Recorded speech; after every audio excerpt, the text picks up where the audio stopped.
afternoon, everyone. I'm your host, Lauren Brown, and today we're debuting a new show called What's Happening SBC. Each episode will spotlight topics or important events going on in our community. On today's show, we'll be talking about Mardi Gras in Shreveport-Bossier and what it takes to organize a parade with our guest, Crew of Centaur member, Jeremy Burge. So our local Crew of Centaur was organized in 1991. The crew is bound together by the common goals of building a better community and the pursuit of good family fun. The Crew of Centaur's Mardi Gras parade has grown over the years to become the largest parade in the Arklatex. They're one of the largest single parading crews in the state of Louisiana, and yes, that includes New Orleans. They get bigger and better each year, so go join the party this year on February 15th at 3:30 p.m. Jeremy, thank you for being here today. We're excited to learn more about you and your role in Centaur. So we're going to ask you a few questions. How long have you been in the Crew of Centaur, and what's your role with Centaur? I've been a member for 17 years, and my role this year is actually King. So I'm supporting the role of King for all of our members. So what does the King have to do as the royalty, the leader? The King, Queen, and Captain are really the face of the crew. Mm-hmm. We go out and do all the news interviews, visitations with schools and royalty, and attend all the different crews in the Arklatex balls and coronations. Wow, so you must be very busy. Yeah, it's a busy time of the year this month. But that's great. You get out in the community, so you actually go to schools and meet and greet? We do. We go to several different schools, elementary, middle school, and then also nursing homes. Aww. And visit with the guests. A lot of them have their own little parade, and we'll participate with them in that. That's fantastic. That's really cool. So why did you choose Centaur over all the other crews in the area? It's more of all the members get together and work on the floats and build the floats themselves. Mm-hmm. They don't bring in companies from New Orleans or Mobile to build their floats. Mm-hmm. So kind of just more of the other members. Okay, so you feel like more a sense of community. And did you like building stuff before you entered the crew? Yeah. Because I wouldn't know where to start. So. Big into lighting and stuff like that. So each person kind of on the float has their own specialty. Oh. So if somebody knows carpentry, they do the building, and so it just kind of all meshes and works together. So you do the lighting, you said? Do the lighting, yeah. Oh, cool. So are you talking like interactive LED or spotlights? LED, spotlights, really? CCTV. So we actually broadcast the crowd on our floats. A lot of them have TVs on them, so you can actually see and interact with the crowd. Oh, that's cool.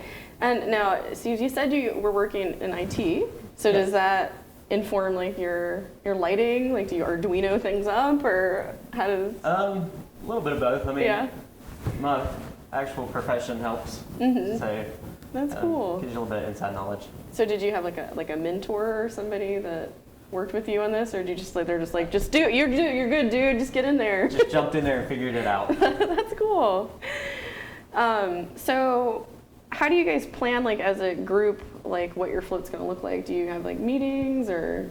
So our board of directors actually picks our parade theme 2 years in advance. Okay. Wow. Yeah. So once the parade theme is announced, each float has a lieutenant.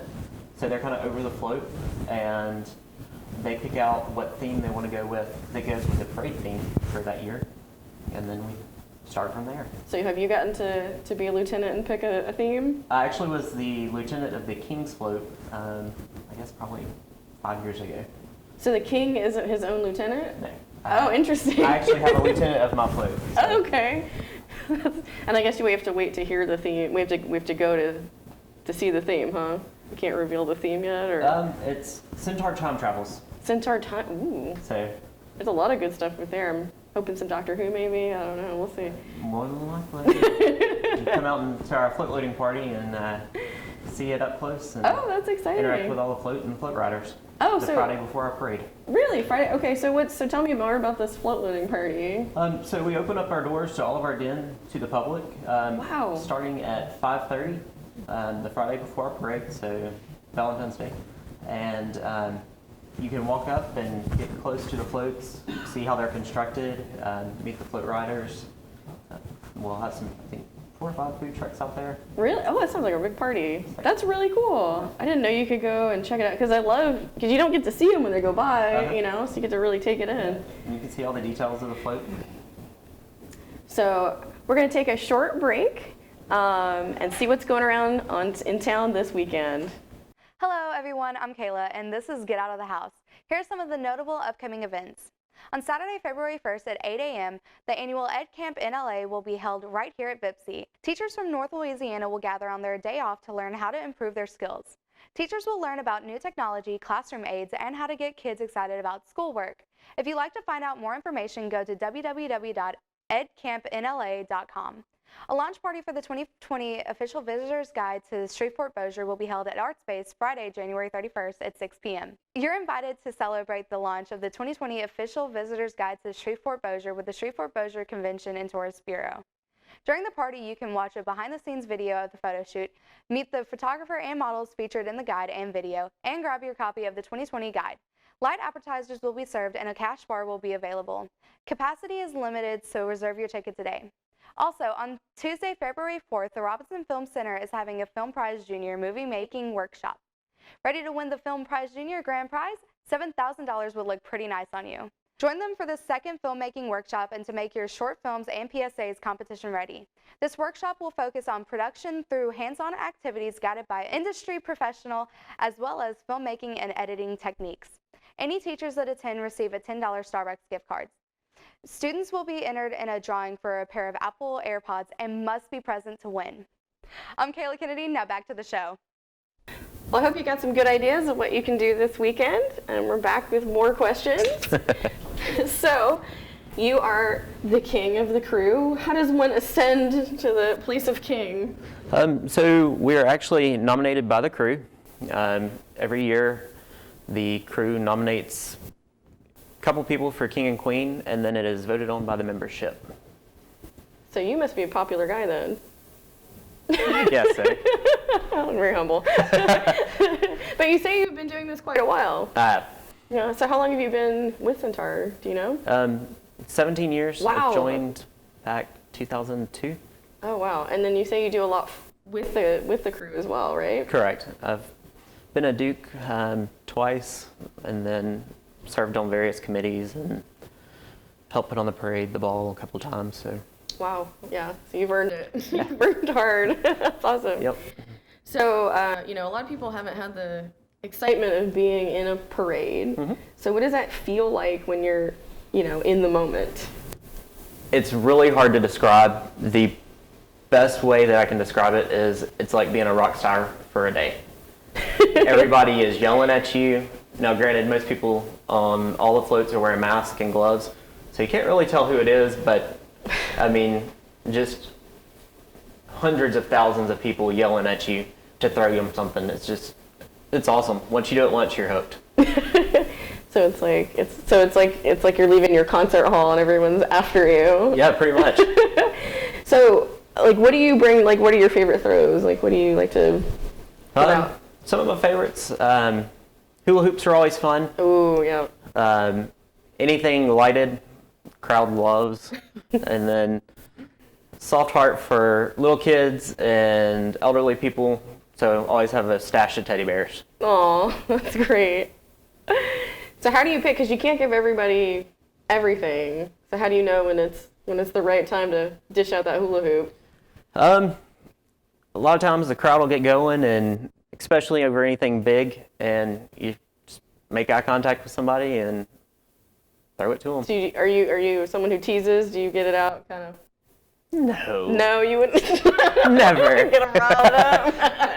Of course, everybody does. For the fun. Right? Yeah. So for you, you've got the parading, you've got the organization, the community aspect. What's important about Mardi Gras to you? A lot of it is just giving back to the community. We support multiple organizations. For past Christmas, we did a canned food drive for the food bank. We've donated money to the city of Shreveport for the canines have Bulletproof Fest. Oh, awesome. So it's just multiple things like that.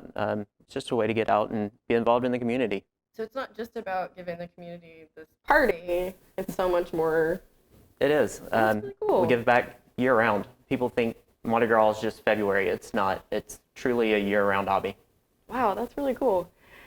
So did you have a favorite year or event for when you, like, was there a great memory or moment that you've had during your parading? For parading, probably the year that it snowed and sleeted. It was so cold and miserable, but people still showed up, you know? It was Wow, yeah. not as many as if it's a bright sunny day, but it was pretty cool to see that the public would still come out and support us no matter what the weather was. Yeah, that's gotta be, that has to make you feel like a rock star. Yeah. When they still show up, yeah. Now, granted, you're shivering, but Yeah, you probably had to change clothes when you were done. you did. You were soaked. Yeah, but that's really cool. So, as king, you know, how does it feel to finally get to this place, and what do you want to do as king? It's been an amazing experience. My crew has supported me and just made it the most amazing experience. And just being able to, like I said earlier, going out and doing all the visitations with the schools and nursing homes, it's just really touching. All the little kids and the elderly people, just the faces light up when you walk in. That's so cool. That's so great. Thank you so much for sharing all this. So that's it for today's show. Thank you so much, Jeremy. It's been really great to talk to you. And we'll see y'all next week on What's Happening SBC.